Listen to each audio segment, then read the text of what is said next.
como criar listas infinitas e fluidas usando o Recycling View em conjunto com a famosa Paging Library, ou seja, a library de paginação da própria Google, como criar um View Model Provider, como criar um View Model Factory, como criar um mecanismo de injeção de dependências.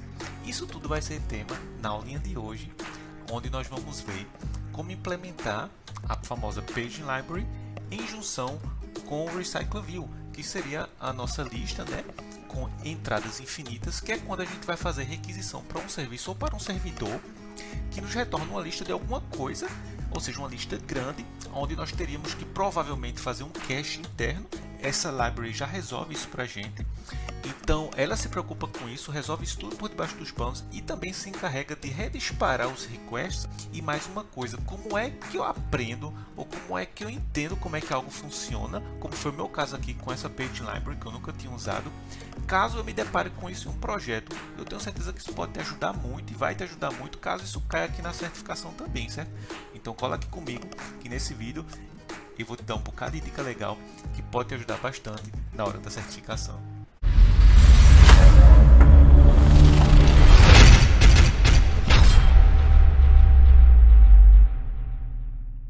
Fala pessoal, sejam muito bem-vindos aqui a mais um episódio aqui do canal. Meu nome é Ricardo Ferreira, idealizador aqui do canal, que tem como meta te ajudar a vir aqui para a nossa área de TI a conseguir o emprego dos sonhos e ganhar em moeda forte estrangeira, certo? Quem não quer, né? Sei lá, sair do Brasil, trabalhar remoto, ir para o Canadá, Estados Unidos, Europa, ganhar em moeda forte estrangeira e decolar na tua carreira. A nossa área é uma área muito cobiçada, muito requisitada, super aquecida e que te abre um leque de oportunidades, certo? São muitas as vagas, muita demanda, pouco profissional e se paga muito bem, isso no mundo todo. Hoje nós vamos olhar o Paging Library. Já de antemão, já adianto para vocês que esse CodeLab é um CodeLab muito difícil. Assim, eu achei ele difícil porque ele envolve já bastante coisa. A gente vai dar uma olhada nisso agora aqui, que eu separei a página para gente, para vocês terem ideia. Nós estamos agora no CodeLab referente à parte de interface. Todo o nosso projeto aqui ele foi montado, está sendo montado, desenvolvido, voltado para esse curso aqui, e ele se baseia, a estrutura dele, em tudo isso que nós temos aqui. Nós já passamos pelo Core, estamos agora no User Interface. Na aula anterior nós olhamos o Recycling View, que é parte ou faz parte, dá o fundamento para essa aula aqui. Então se você não viu esse vídeo ainda, vou deixar ele por aqui, você dá uma olhadinha na sequência. E vocês percebem, ó, vou marcar aqui, vou fazer o highlight em cima, que ele diz aqui, ó, que um dos itens é a gente entender e estar apto a utilizar o Paging Library em conjunção com o Recycling View, que é o que a gente vai ver aqui agora nesse CodeLab. Só que esse CodeLab ele não está descrito aqui, ó, em canto nenhum, você não encontra ele aqui como os outros, tá vendo? Que ele julga super importante, vocês já deixam aqui pra gente. Esse CodeLab eu tive que dar uma pesquisada e encontrei ele. E já de antemão já adianto para vocês que é uma coisa bem complicada. Por quê? Porque envolve Live Data, envolve View Model, envolve View Binding, envolve guidelines para a arquitetura, né, do Jetpack Components, envolve coroutines e flow. Meu velho, é muita coisa que vem aqui. Então eu pensei assim, eu não vou apenas criar mais um vídeo, vou fazer diferente e vou ensinar para vocês como é que eu abordo um tema assim, se eu me deparo com algo assim num projeto real, onde alguém chega e diz, Ricardo, ajeita aí esse componente do Paging Library, tá dando uma merda aí, e eu nunca usei esse negócio, como foi o meu caso. E aí como é que eu abordo isso? Como é que eu tento, no menor espaço de tempo possível, entender como é que essa library está montada, como é que ela se apresenta, como é que se usa ela, né? Para depois sim eu poder, sei lá, fazer as alterações ou as modificações necessárias para que, sei lá, aquele bug, né, ou aquilo que o pessoal relatou possa ser corrigido. Assim, vou fazer algo diferente que eu ainda não vi por aí também, para não ser fazer sempre mais do mesmo, né? E eu criei aqui dois diagramas, que é a forma que eu uso no dia a dia quando eu me deparo com algo que eu não sei como é que funciona. E aí tem gente que jura de pé junto que entende melhor o código quando ele vê lá, entra no Android Studio, no Eclipse, no IntelliJ e começa a navegar entre classes, né, e ver assim como é que as coisas funcionam e tal. Eu jogo esses caras assim gênios, porque eu não consigo me imaginar alguém consiga memorizar como é que as coisas estão interligadas apenas saltando assim de classe em classe, fazendo jump de entre métodos um em outros. Eu acho que essas pessoas sim entendem, não quero tirar o mérito delas, mas eu acho que elas vão ao longo prazo perder mais tempo do que alguém que trabalha com algum tipo de metodologia, que tem alguma coisa por trás que dá suporte a isso. Eu mesmo trabalho, por exemplo, eu acho mais efetivo trabalhar com um blueprint, que é como se fosse o plano daquilo ali, só daquela coisa que está em questão, em contexto. E eu me deparei com essa library aí, esse Paging Library, que eu nunca usei, perguntei lá no trabalho também. Aparentemente ninguém usa, eu vi que ela está em desenvolvimento experimental, a Paging Library 3. E talvez por isso a turma não esteja usando ainda com tanta frequência. Mas bem, vamos olhar primeiro, deixa eu botar aqui para ver se a gente vê de maneira completa. Deixa eu botar minha imagem aqui para baixo, pronto. Ó, você olhando para isso aí, a priori você vai dizer, danou-se, é um monte de quadradinho, seta tudo para aquele lugar, mas calma aí que com isso aí você já vai entender metade do que a gente vai fazer. Vê só, o que é que eu faço? Ao invés de eu chegar e começar a desenvolver, eu tentar ficar pulando lá no IntelliJ entre classe, eu vejo o tanto de classe que eu ia ter que pular entre uma e outra para entender como é que as coisas funcionam e estão interligadas. O que é que eu faço? Eu vou lá e extraio, por exemplo, aqui ó, em parte, né, nessa parte superior aqui, na cor azul, as classes que são do sistema, que são do framework. Então, de cara eu já vi que eu vou ter um ViewModel, eu vou ter um Pager, eu vou ter um Flow, que tem um Paging Data com o repository, vou ter um Paging Source, que essas duas partes aqui são as partes novas, que são um pouquinho cabulosas, assim, que eu achei difícil de entender. E aí logo eu percebi que a gente tem um Recycle View, que implementa o Recycle View Holder, a gente tem um View Adapter também. Tem essa parte aqui ó, de Paging Data Adapter, que eu também de cara não sabia o que era. Quando eu fui seguindo assim, eu vi que ela estendia de Recycle View Adapter. Então, opa, já ficou claro para mim. E aí, ó, eu já tracei uma linha e dividi a parte que é do framework. E em verde eu coloquei a parte que foi implementada aqui no CodeLab, certo? Para entender por onde que eu começaria se eu tivesse que fazer isso. Porque veja, se eu não entendo como as coisas estão interligadas e quais são as dependências, eu não saberia nem por onde começar, certo? Eu ia começar em algum lugar e aí ia entender, eita, tá faltando aquilo, tá faltando. Você não vai entender o todo, você não vai ter o overview, né? Que a gente diz assim, aquela visão mais macro de cima para baixo, você não iria ter. Com isso aqui você tem. Então perceba o seguinte, ó, eu até deixei na numeração. Se eu fosse você, eu já até favoritava esse vídeo e salvava, porque se chegar isso na certificação ou você precisar implementar isso em algum momento, você vai se lembrar desse vídeo aqui. Já aproveita ó, e dá o subscribe também. Bom, ó, vê só, eu percebi o seguinte, tá? Qual é a classe que tem menos dependências e pelo contrário que tem mais gente apontando para ela? Isso se vê claramente aqui no diagrama UML de classes, que também pode servir para documentar alguma coisa. Se você não tiver isso, quando você chega assim com um negócio desse documento, a turma só vai te agradecer. Então veja bem, eu percebi logo que o repositório é o primeiro. É a primeira coisa que eu vou ter que fazer, porque tem muita classe apontando para ela e ela não tem dependência com ninguém. Com o repositório, pessoal, eu estou me referindo a essa classe repo aqui, ó, que na verdade é um modelo, certo? Obviamente, antes disso, antes de eu começar com isso aí, eu teria que ter meu fragment, que eu coloquei aqui ó, na posição 0, ou seja, na numeração 0. E com o meu fragment, o que é que eu teria? Eu teria o meu layout. Então, quando eu conheço o meu layout, quando eu tenho o meu fragment, eu vou partir para quê? Para um modelo, certo? Que vai ser aquilo que eu vou linkar com o meu layout, certo? E para isso eu vou precisar do quê? Ó, eu vou precisar de um Repo View Holder, que é o modelo, o view holder do meu modelo, que vai ser aquele cara que vai ser usado depois pelo adapter. Então, se você viu a aula anterior, você olhando para isso aqui, você vai dizer, oxe, Ricardo, massa, essa parte direita aqui, ó, eu já sei todinha, tiro de letra, certo? Por quê? Porque não é nada mais nada menos do que a implementação do view holder clássico, e a aula anterior tratou só sobre isso. Pronto, uma vez que eu fiz isso, tirei essa parte aqui, você vê que eu tenho o meu fragment. O fragment aqui aponta para um repositório, só que vai ser a última coisa que a gente vai fazer. Por quê? Porque esse repositório faz referência a uma coisa que ainda não existe. Então, o que é que eu vou fazer? Eu passo para o próximo. O próximo é o quê? Ah, eu tenho um serviço. Esse serviço, ele aponta aqui para o response. O response está sozinho ali. Então, eu vou criar o response primeiro, definir como é que vai ser o response. crio o serviço por sua vez aponta para o response, e agora sim eu venho para essa parte cabulosa aqui, ó, que é o 6 e o 7, que são coisas que o Paging Library nos impõe, certo? Que você tem que entender, você tem que saber que você precisa disso. Então você vai criar o GitHub, no caso aqui a gente vai fazer, como a gente viu inicialmente, um aplicativozinho onde a gente vai fazer requisição para os repositórios existentes lá no GitHub, certo? Então aqui, por isso que eu nomeei isso assim, GitHub Paging Source, que eu peguei lá do CodeLab também. Não se preocupe com o código agora, que a ideia é você entender os conceitos aqui agora. O código vai estar todo disponível no GitHub no finalzinho aqui do vídeo para você, vai estar na descrição do vídeo. Então relaxe aí, consuma o conteúdo e tente entender aqui os conceitos, para você me acompanhar. Você vai ver como é bacana trabalhar assim, nesse estilo aqui. Você cria isso aqui, uma vez que você criou isso aqui, você passa para o próximo passo, que vai ser o repositório em si, que vai fazer primeiro a requisição ao Paging Source. Se existir alguma coisa aí, ele já exibe, que vai ser aquele cache in memory. Caso não, ele vai partir para o GitHub Service e vai tentar fazer a requisição.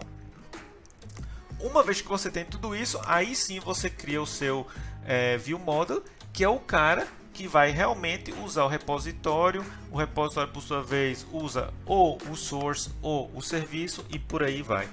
Pronto, uma vez que você tem isso aqui, ó, vê que massa, você pode usar isso aqui até como documentação. É um blueprint, é como se fosse o plano de uma casa. Para alguém que não é da área, isso não fala nada, mas para a gente isso aqui conta uma história, gente. Isso aqui é massa, você olha assim e diz, caramba, é mesmo, ó, em uma página eu descrevi um negócio super complexo. Isso só é o início, vê. Aí aqui desse lado de cá, eu coloquei também, depois do passo número 1, quando você cria o seu modelo, o que é que você vai fazer? Você vai criar o seu layout, né? E vai linkar as coisas com layout. Então você vai precisar das cores, definição de strings, os drawbles que você vai exibir, né? Os ícones e tal. Você vai criar provavelmente o seu repo view item, que é um XML onde você vai pegar todo o resultado que vem do seu modelo e vai botar ele ali, né, naquele layout, sendo que você vai exibir através do seu adapter. Para isso você vai precisar do adapter também. E você vai adicionar também todas as dependências referentes ao Paging Library aqui no seu Build Creator, certo? Isso aqui é só para dar o contexto geral, a visão geral do que se faz necessário quando você tem que implementar algo novo que você não conhece. Nesse caso aqui, chegasse um funcionário novo, você dizia um colaborador novo, ei bicho, espera aí, ó, dá isso aqui para ele, dá essas explicações que eu dei, e aí depois você pula para o código, certo? Mas bem, tenho isso aqui. Mas isso aqui me serve para isso, né? Para eu entender como é que as coisas estão ligadas e tal, mas eu não sei como é que as coisas realmente funcionam, como é que o fluxo acontece. E para isso, eu coloquei aqui, ó, um diagramazinho de sequência. Nesse diagramazinho de sequência, fica evidente que a gente está olhando realmente, ó, para isso daqui, ó. Isso daqui, gente, não é nada mais nada menos do que aquele guide do App Architecture que a gente viu. Só que vejam bem, a gente tem, ó, um fragment, uma activity, que passa pelo View Model, que passa pelo repositório e que passa, ó, por um serviço. A gente está fazendo essa parte aqui à direita. Ó. Se a gente fizesse a parte que usa banco de dados, a gente correria para esse outro lado aqui. Mas nesse caso aqui a gente vai olhar isso aqui agora. Agora imagine que chegou um colaborador novo e você tem que explicar para ele como é que isso foi implementado ou como é que a coisa funciona. Então você já tem duas coisas legais. Você já tem com o diagrama de classes, você mostra para ele como é que as coisas estão interligadas, como é que são as dependências, como é que ele começa, quais classes ele vai ter que criar na sequência certa para ele ter as dependências certas na hora que ele for criando as classes. E aqui, por sua vez, você vai ter, ó, como elas interagem, né, entre si. Então aqui você vai ver que a gente tem o View Model chama o GitHub Repository, que faz aquela requisição interna para o Paging Source. Se tiver alguma coisa em cache, ele já exibe aquilo, se não, ele mesmo já checa isso e passa para o Service e diz para o Service, hey, me dá aí mais alguma coisa, porque o usuário está fazendo aquele scroll infinito, né? E eu preciso de mais recursos, de mais dados para exibir aqui para ele. E aí ele já pega isso por debaixo dos panos e resolve tudo para a gente. Então, nós estamos aqui nessa parte aqui. Eu estou com o mouse over em cima, passando pela parte direita, que é quando a gente, usando uma API API, né? A gente faz requisição a um serviço, a um servidor, pega o conteúdo e exibe para o usuário. Agora que a gente tem o contexto todo, a gente vai pular rapidamente no código para a gente entender como é que isso foi implementado. Embora eu não vá entrar em muitos detalhes aqui agora, porque eu acho que para isso você pode baixar o código aqui do GitHub e dar uma olhada aqui para você, porque esse Codilab, ele é, como eu falei, ele é extenso. Então vejam bem, o que foi que eu fiz? Como a gente tem a estrutura aqui se baseando toda naquela estrutura da certificação do Codilab lá, ó, vocês percebem que eu estou aqui dentro do pacote de User Interface.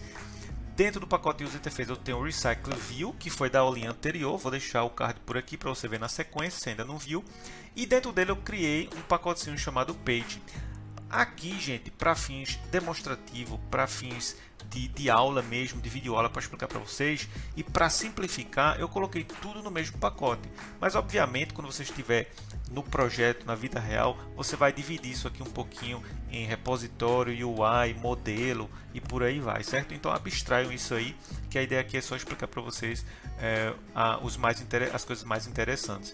Uma delas que eu falei no início foi como a gente criar um mecanismo de dependency injection. Eu percebi que eles usaram isso aqui, então eu não tinha visto isso aqui ainda, então foi legal que eu vi como é que eles fazem. Então para isso eles criaram uma classe aqui, na verdade um objeto, onde eles criaram duas funções, ó, que fazem nada mais nada menos do que retornar para a gente o GitHub Repository e no outro caso o View Model Factory, que é uma coisa que eu não tinha visto ainda, como é que a gente implementa um View Model Factory. Eu expliquei em uma dessas aulas minhas anteriores como é que a gente faz acesso ao View Model usando o View Model Provider.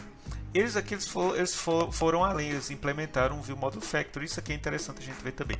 Mas bem, percebam aqui, eu vou aumentar aqui para a gente ver que essa classe aqui ela é bem simples, não tem bicho de 7 cabeças. Vou deixar o código à disposição de vocês para vocês darem uma olhada, são 2 métodos, algo super simples, mas eu achei interessante que eles fizeram isso assim aqui também.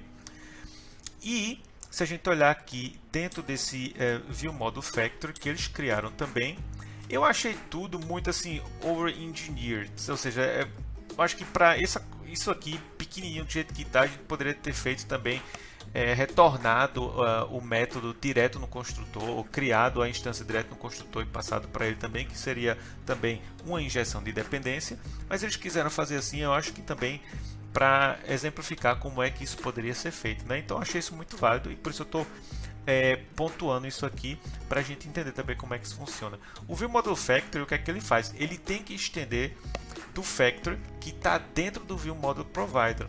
A ideia aqui, eu suponho, é com esse View Model Factory você criar vários métodos que criariam vários modelos diferentes, porque vocês percebem que aqui, ó, quando eles criam o método Create, eles falam o seguinte, ó, se a minha classe que eu estou passando, no caso o GitHub Repository, for assignable desse tipo aqui, aí sim eu crio o View Model passando o meu repositório, né, para ele. Vamos olhar agora, partindo daquilo que a gente viu no modelozinho, na ordem de sequência, o que é que a gente teria que criar? A gente teria que criar o nosso modelo. Perceba aqui, ó, que o modelo, ó, tá vendo como ele foi criado?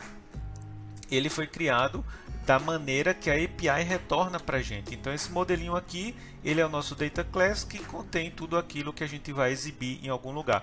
Esse exibir em algum lugar, eu exemplifiquei lá, na hora que eu expliquei para vocês, que seria um view item, certo? Eu não sei se ele está por aqui em algum lugar, deve ter sido algum layout que eu criei por aqui.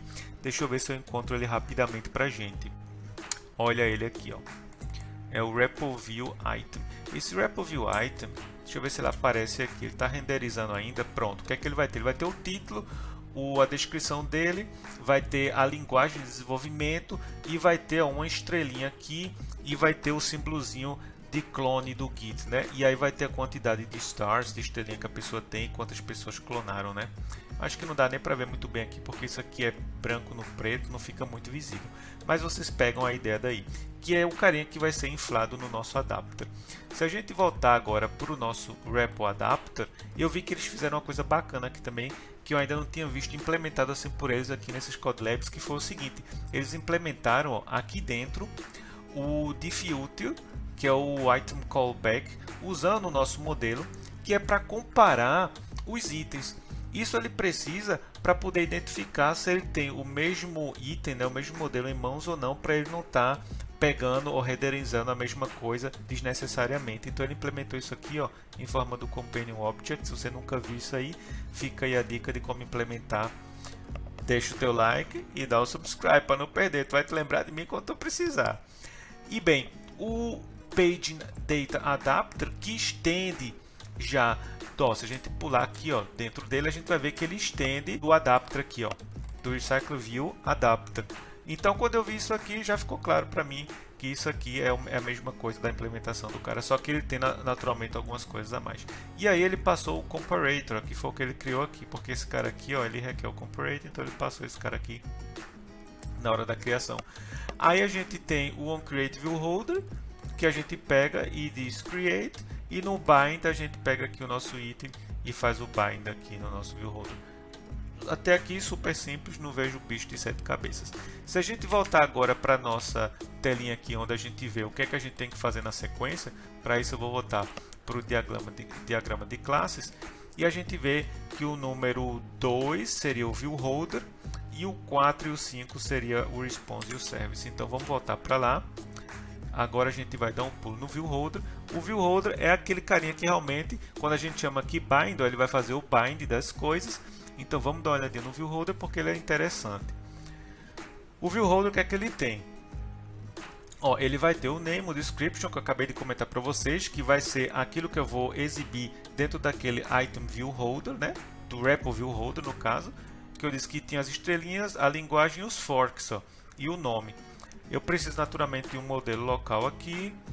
Aqui no construtor ele já faz algo legal, ó. Ele pega a view e seta o click listener direto na view. Por quê? Porque à medida que você clicar em um item, ele já vai te direcionar lá para a página do GitHub daquele fork que está em questão, que está sendo exibido ali na lista. Então isso é muito massa, reforça aquilo que a gente viu na aulinha anterior, que eu vou deixar o link por aqui, o card por aqui, que a gente deve colocar o click listener no item dentro do ViewHolder, porque é ali onde o item é criado. Então se o item é criado ali, todo o behavior, né, todo o comportamento do item naturalmente deve ser definido aí. E quando você faz o bind, ó, você vai lá, pega o seu modelo, o repositório, você olha aqui se ele não é nulo. Se ele não for nulo, você sai atribuindo, ó, os valores a ele aqui. E por fim você dá um show repo data. Esse show repo data, o que é que ele faz? Vamos olhar isso aqui em detalhes rapidamente. A gente chega aqui, ó, atribui o full name ao name do item. A gente vai olhar se a descrição existe. Se ela existir, a gente vai atribuir e tornar ela visível, se não, não. E por aí vai. A gente pega, ó, os stars e os forks, né, que é aquela estrelinha, aquele símbolo de clone, né, que a gente tem no item que a gente viu, e atribui isso aí também. E a mesma coisa a gente faz aqui, ó, com a linguagem de programação. Se ela existir, a gente assigna ela aqui a language.texto, se não, não.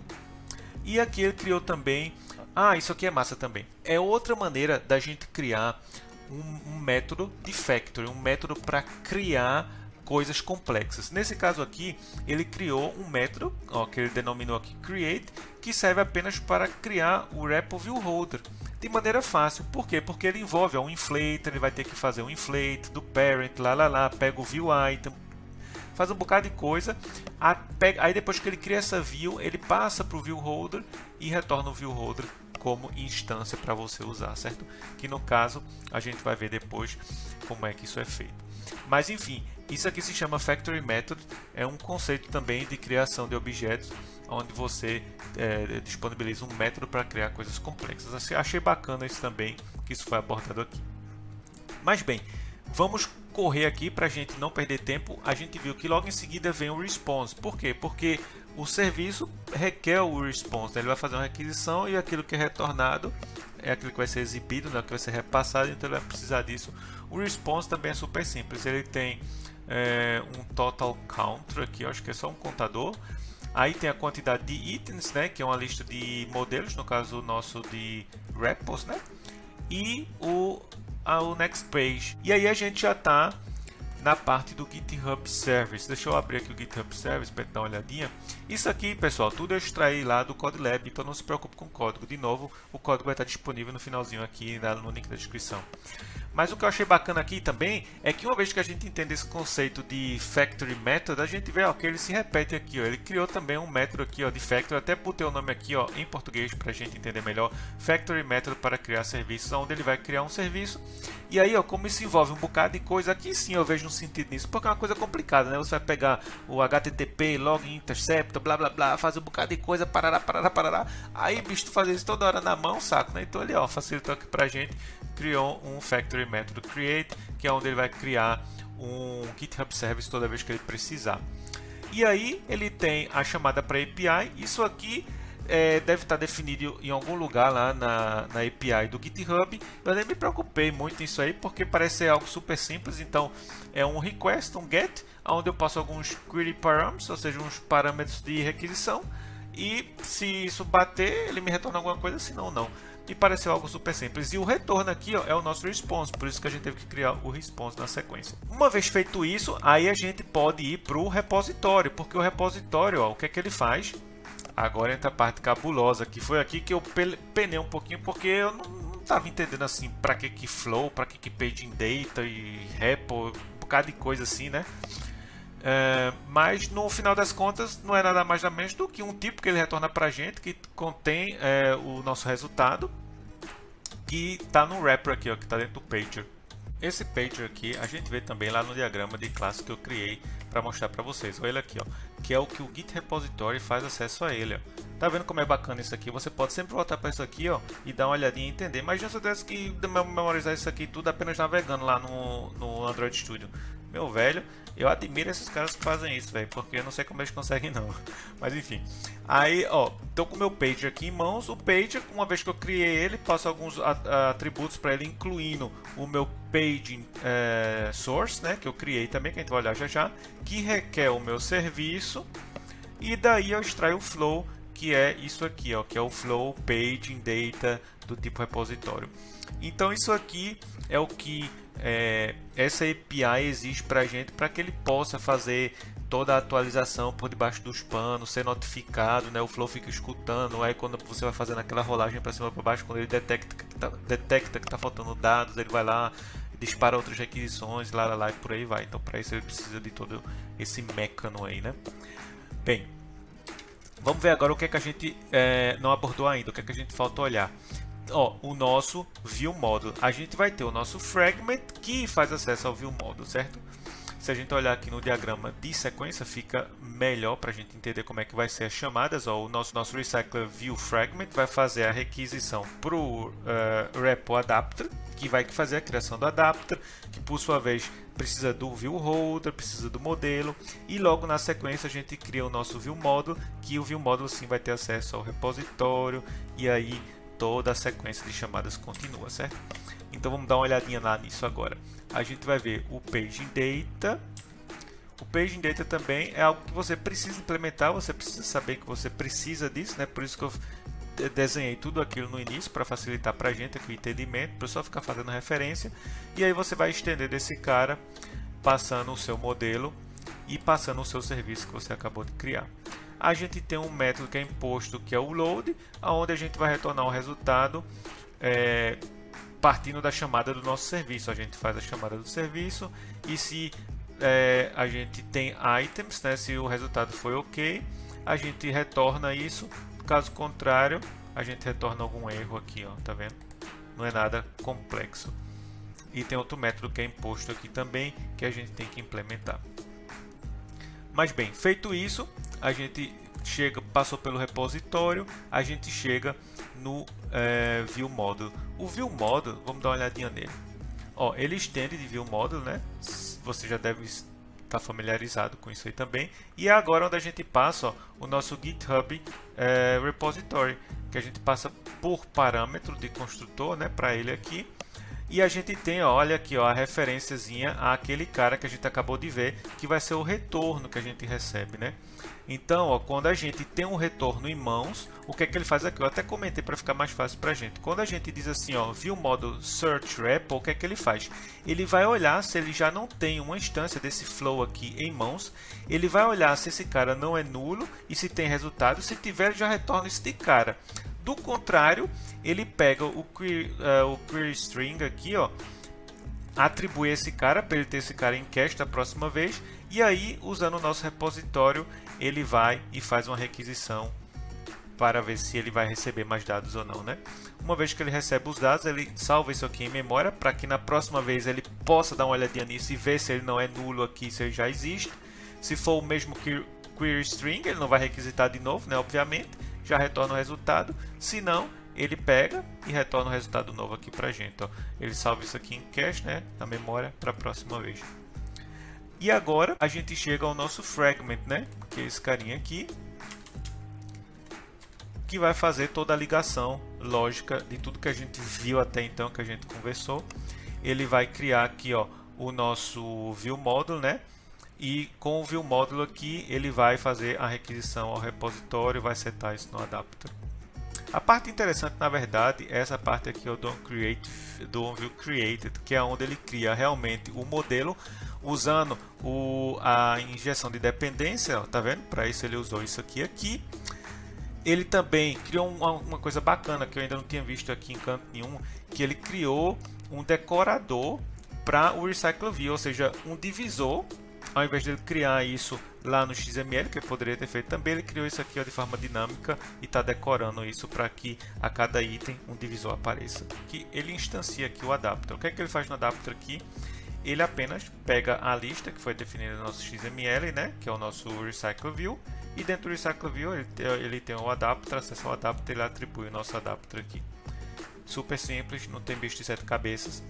E aí, ó, logo na sequência ele faz o seguinte, ele pega o query string e aí ele dá um search. Ó. Quando ele dá um search, é aquele método que a gente viu logo no início, ó, que é um job que vai rodar aqui através de coroutines, usando um scope de coroutines, vai rodar em segundo plano, e ele faz uma requisição lá para o repo. Quando ele recebe o resultado, ele dá um collect, pega o paging data com os repositórios e dá um submit data no adapter, tá vendo?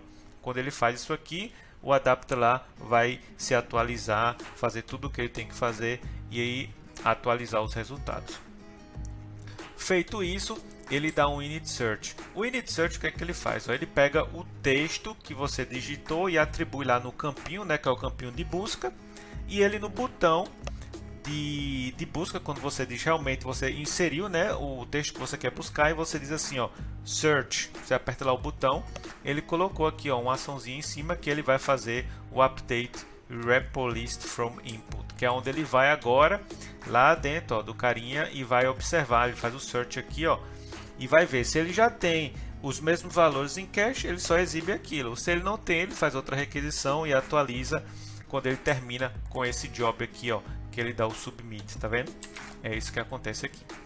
Tem esse método aqui, o show input list, que está vazio. Eu não cheguei a implementar tudo desse CodeLab porque ele é muito extenso. Tem também a parte que você tem que exibir também um loading, exibir uma paginazinha vazia quando você não encontra nada, que você tem que fazer retry. Então eu acho que isso é mais coisa que você também pode fazer como tarefinha de casa. Eu não cheguei a fazer isso aí.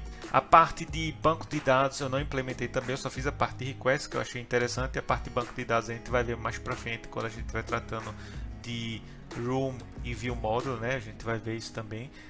Então é uma coisa que vai vir de um jeito ou de outro mais para frente. Então eu resolvi deixar isso um pouquinho de lado para não estender tanto o vídeo. Temos aqui também o loading state flow, que isso aqui ele faz também partindo do adapter e só quando ele realmente acha necessário. Que foi isso aqui que eu implementei. Deixei os comentários aqui para você dar uma olhadinha, pausa o vídeo.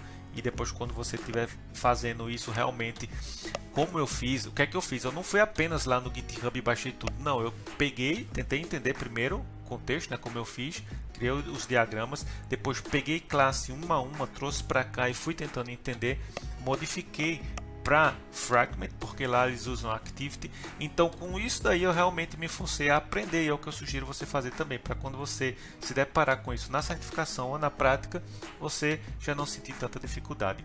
Agora peraí, se tu chegasse até aqui, com certeza tu conseguisse extrair algum valor desse vídeo. Então deixa aí teu like, bicho, para saber que tu chegou até aqui, que valeu a pena, e considere se inscrever se você ainda não é inscrito. Tenho certeza que cedo ou tarde você vai precisar disso aí, você vai me agradecer.